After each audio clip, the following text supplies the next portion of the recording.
Hey!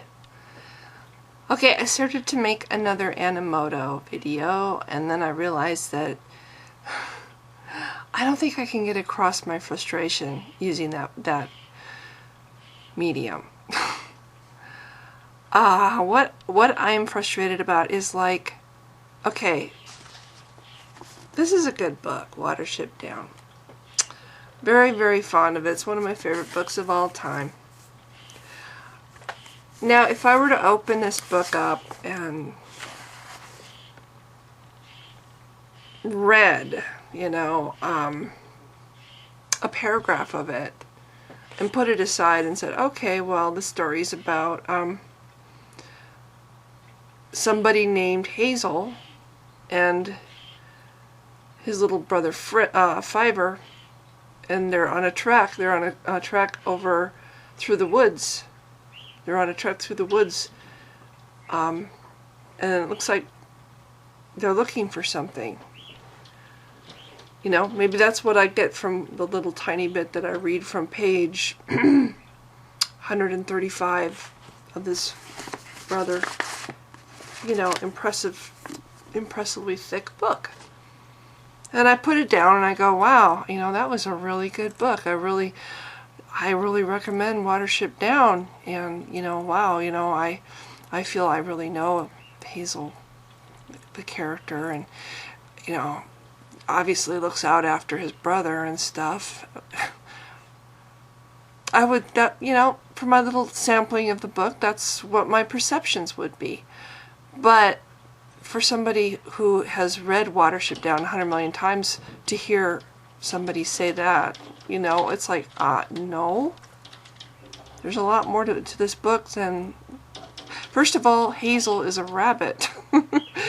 and Fiver's a rabbit, and they aren't just going on a trek through the woods looking for something. They're also running away from something. And they're facing all these dangers, and they have a spiritual world that they have fears of, and my dog is scratching on the door to be let in. I refuse to succumb to the tactics that she's using right now, because she hasn't gone potty yet. And she knows very well that she is not allowed back in the house until she does. So, we're just going to be acting like we don't notice. I don't know if you'll hear the scratching noises on the camera, but that's kind of going on in the background. So, anyway, to me that's what it's like with Christians. It's, oh, God is love. And I could point out until I am blue in the face. It's all right in the Bible if you would just read the Bible, but they're like really attached to the little paragraphs that they have read and that were singled out for them by their church. Here, read this book, read John 3:16, all these little bits that are so nice, and they make you feel like God is so loving. He loved the world so much that he did this. Well, why did he do that? Well, because man was a sinful creature. Man fell in the garden, and he was tempted by Satan, and so there was this rift that formed at that moment between man and God, and evermore man had to roam the earth and try to get his food from the ground, and he's going to die where before he wasn't going to die. Now he's going to die, and women are going to have pain when they have children. and it's all because of original sin and the fact that Eve succumbed to the temptation of Satan in the garden. Okay, and why did Eve succumb to the temptation of Satan in the garden? Because why did she succumb to the temptation of Satan in the garden? It's like, do you not take it to the next level? Do you not ask why? What was the motivation? Okay, Eve is in the garden, and there's a serpent, and it's telling her to do this thing. Why does she succumb to it? Okay, there's certain things about Eve. One, she is completely and utterly clueless She's just been born. Of the two of them, Eve is even less experienced at being alive than Adam, because when Adam was formed, Eve was not formed. Lilith was formed, the first woman. And there was enough time between the time that Adam was formed and Eve was formed for Lilith and Adam to have sexual relations, and Adam to be unhappy about Lilith wanting to be on top, and eventually God and Lilith coming to a parting of the ways, and Lilith goes off to become a demon, and then God makes Eve. So there's some time between the time that Adam is created and the time that Eve is created. It's not just, oh, I made man, man looks lonely, okay, we're going to make Eve. It's, I made man and Lilith, Lilith and man didn't work out. Lilith goes on her way and becomes a demon. Man, okay, now man is starting to miss having his, having a helper. Actually, anyway, I don't want to go off onto in a different direction. So God makes Eve from Adam's rib, but there's some time between the creation of Adam and the creation of Eve. So Eve is of the two of them, she is the least experienced at being alive. She is the least of, I'm trying to think of the word. Of the two of them, she's probably the more naive and, childlike. I'm thinking they're both childlike, but of the two of them, Eve would be the more of the two. That really comes out well. Okay, so I can't talk. Okay, so she's gullible, she's naive, she's inexperienced, she's trusty, she's like a little child. Okay, so that's one of the reasons why. Who made her that way? God did. God made her that way. And God knows everything about everything, so when he made her that way, he knew when he made her that this was going to cause her to be tricked by Satan. So he could have fixed it at that point. When he was making her, and he could see the future, and he could see that she was going to be tricked by Satan, he could have made her a little bit less inexperienced at being alive. He could have made her a little bit more aware, but then he would have had to give her knowledge. He would have had to give Adam knowledge, and until they actually eat from the tree of knowledge, neither one of them has any knowledge. They don't even know what death is. They are completely and utterly innocent little lambs. They're completely clueless. They don't know what death is. They don't know what God has threatened them would happen if they do this thing. They just know, oh, maybe it sounds like it might not be a good thing, but they don't know because they're just completely clueless. They haven't actually partaken of the tree of knowledge yet. So how can they have knowledge? Okay, so if God didn't want Eve to be tricked, then why did he make knowledge something bad? Why did he make knowledge, or the desire for knowledge, or the quest for knowledge, or the obtaining of knowledge off limits to man and woman? First, he makes them in his image. So obviously, if this God is well, actually, I believe that God is made in man's image, but whatever. If God has any curiosity at all, then so does his creation have curiosity. If God has knowledge at all, and he's supposedly all-knowing, then his creation that's made in his image is going to have this huge, empty, hungry part of them wanting to be filled up. And they don't have it because he made them absolutely clueless. So they've got this place inside them. If they're made in his image, they don't have any knowledge, but he does. They want to fill that space where the knowledge is supposed to be. My feeling is God made them fundamentally flawed. And he knows ahead of time what he's doing and what's going to happen from every action that he does. So he knows what is going to transpire before it happens, yet he does it anyway. He doesn't do anything to stop it. He doesn't put bars up around Eden to keep Satan out. he doesn't warn Eve. He just says, hey, check out that beautiful tree over there. The prettiest one in the garden. You don't want that.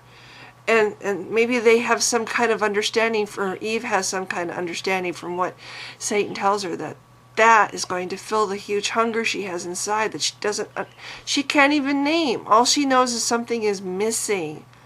If you're made in God's image and God knows everything and you know nothing, something is missing, isn't there? Knowledge is missing. So you have this huge hunger for it. It's kind of like making somebody really, really thirsty and putting them, I'm trying to imagine that I'm God, and I make a really thirsty human and stick them in the middle of the Sahara Desert. And I point out this beautiful little pool of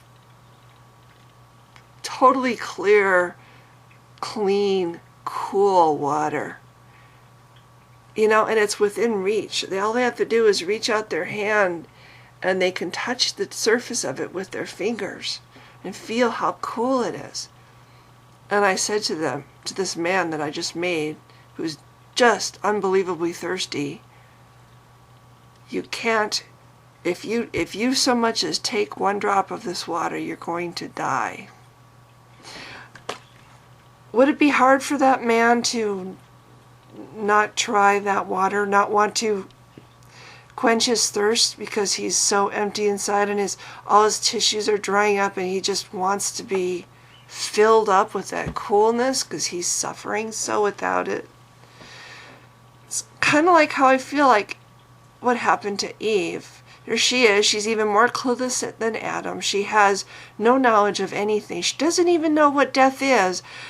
And yet, she's supposed to know things because she's made in God's image. So she's not quite right. She's flawed. But she doesn't want to be flawed. She wants to be the way she's supposed to be. And she's supposed to be made in God's image, right? Well, technically, she's made in man's image. But that, too, is another story. So, there's the carrot right there about, you can't touch it. It'll make you, it'll complete you. You sense that you need to be completed. You sense that that's the missing piece of the puzzle that makes you complete. But you can't have that. Anyway, what I don't like about Christians who walk around saying, well, God is love, is like they don't really think about the story except for the superficial stuff. Okay, Watership Down, story about some rabbits looking for a new home. The end. There's a lot more to Watership Down than that. It's a very good book. There's even symbolism in there. It's a well thought out. It's a masterpiece in my opinion. It's a very good book. It's got some really crappy cartoons made from it, but the book itself is really great. Try reading the whole book. I would say that to anybody who was, oh wow, Watership Down, she's about a bunch of rabbits. Or a more recent example, Hunger Games. I initially wasn't going to watch that movie because, oh my gosh, how disgusting. They put kids in an arena and they have to fight to the death. That's disgusting. Why would I want to watch that? But then I watched it, and I liked the characters. I liked several of the characters. I came to care for the characters. It made me curious about this possible future world that is Pan Am. So I went and bought the trilogy, the 3 books, and I've read all 3 books. Actually, I'm about halfway through the 3rd book. And I'm finding out more and more about the world. I'm starting to understand how this society came to be, where they do this. And it makes a lot more sense now. I'm starting to see, wow, there's a lot of meaning here. There's a very powerful message in this story. What could happen, to our society if we lose touch with certain important values that we have. I highly recommend the Hunger Games trilogy. If the movies continue to keep so closely to the books, I'm looking forward to the movies too. Anyway, I just think that the people who want to say, well, God is love and Jesus is love and this happens and we're all going to go to heaven and God did this so, he can bridge the gap between man and himself. Who made the gap? Oh, man made the gap because man sinned. Who set that up, though? Who set that up? Who made Lucifer, knowing he was going to become Satan? God did. Who threw Satan down, knowing, okay, Satan rebels. God knows he's going to rebel when he makes Lucifer, but he makes Lucifer anyway, knowing that he's going to become Satan and Satan's going to rebel. All this is stuff that God knows. All of it's according to God's divine plan. He is the puppeteer. Everybody else is the little pawns, that he plays his little game with. Oh, Satan rebelled just like I knew he would. That was on my to-do list. Okay, Satan's out of heaven. Okay, whoa, Satan landed right next to Eden. I knew he would. It's also part of my plan. Satan sneaks into Eden. Knew he would do that too. Okay, we're gonna put my ultimate creation, Adam and Eve. Well, we'll forget the Lilith part. In the garden that just happens to be the same garden that Satan is really close by. Okay. Oh, but we know ahead of time that they're gonna be tempted by Satan, but we're not gonna give them any kind of knowledge of their own. They're gonna be completely empty slates, completely unaware of what the very concept of trickery is. They have no way to know that there's such a thing as trickery or deception. They trust. Everything is good. Everything is right. Everything is wonderful. And I'm going to put them in that situation where there's a hazard, and I'm going to let the hazard happen, and then I'm going to blame them for it because they succumb to the hazard, even though I told them don't go near the hazard, but I didn't really tell them why. I just told them don't go near that hazard, even though it's going to be really tempting, and it's going to seem to want to fill a need that you seem to have in you, and you don't know why. Don't go near the oh, you did it. I knew you were going to do it, though. It was on my to-do list. Okay, you're out of Eden. Oh, I'm sorry. Now there's this huge gap between you and me, and I'm just going to sit back here, and you're going to have to grovel now and take the best of everything you have, the best of your crops, the best of your livestock, even your children, and put them on the altar. And the smell of the burning blood pleases me. I get off on that. I get off on the smell of burning blood. Oh yeah, I know it's kind of a pain. Okay, you know what I'll do? Tell you what I'll do. I'll send myself down to your level, and I will I will suffer death, okay? So I can come back up here and live for eternity in paradise. But for 3 days I will be dead. Also, that this gap can be patched up between us. But there's still some catches here. You still have to accept me. Even though I'm going to give you absolutely no evidence for me, the only thing that you'll see as evidence is nature, which is going to happen regardless. Does anybody else not see how this makes zero sense? Oh, and the other thing, oh, God so loved the world that he gave his only begotten son.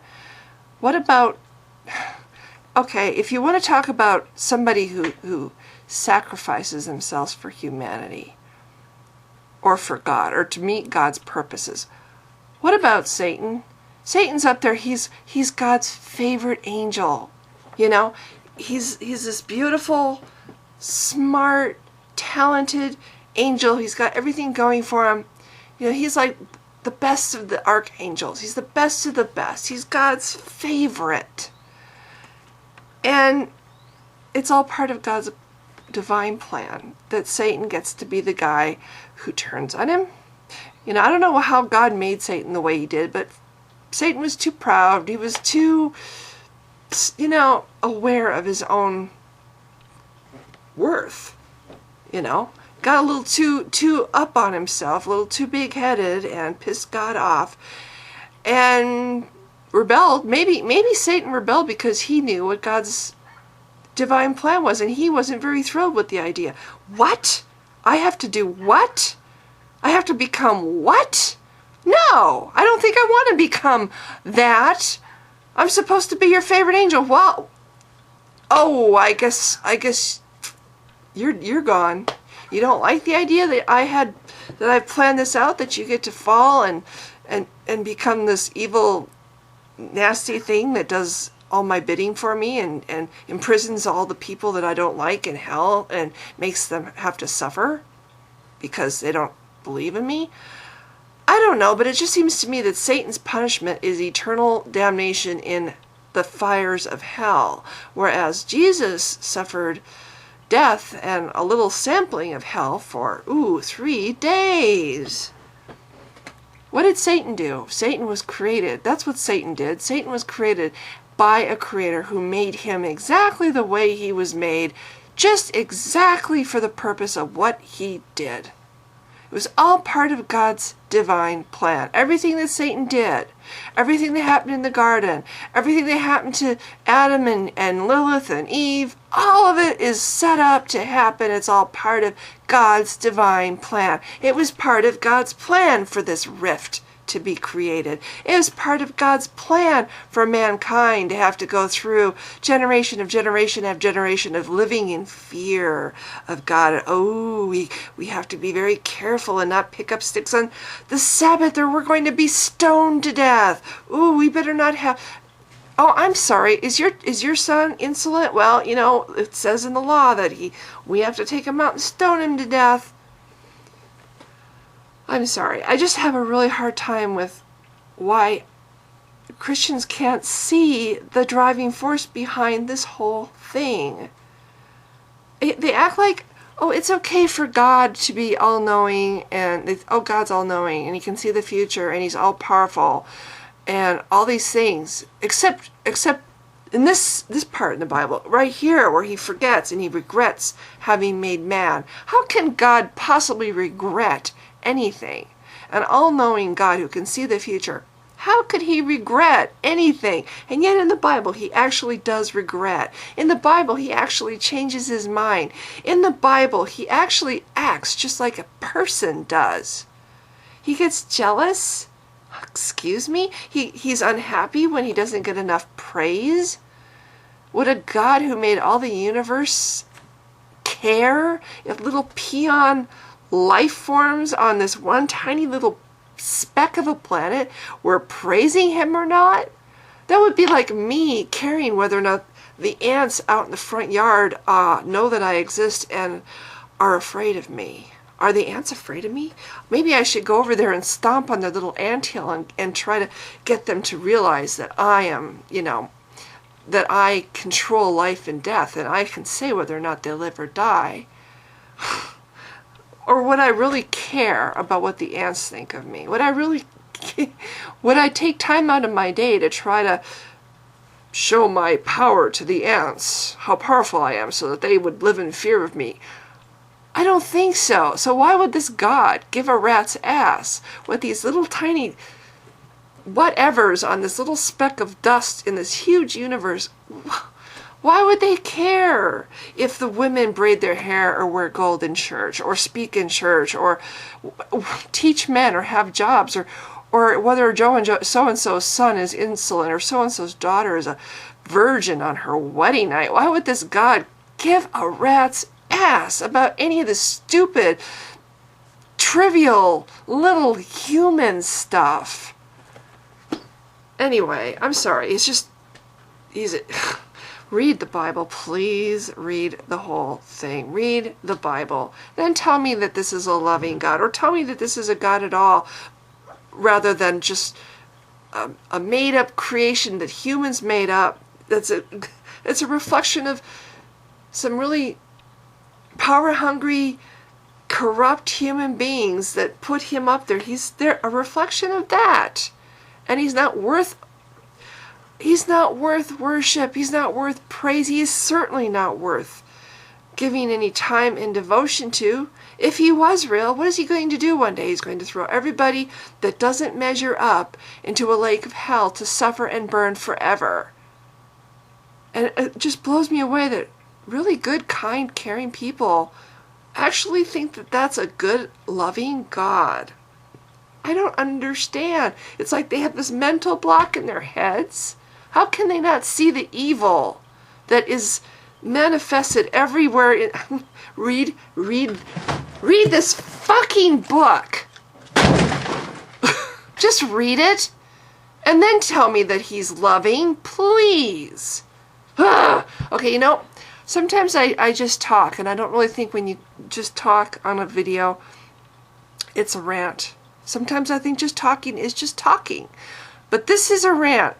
This is me having a rant. This is a bona fide, genuine rant.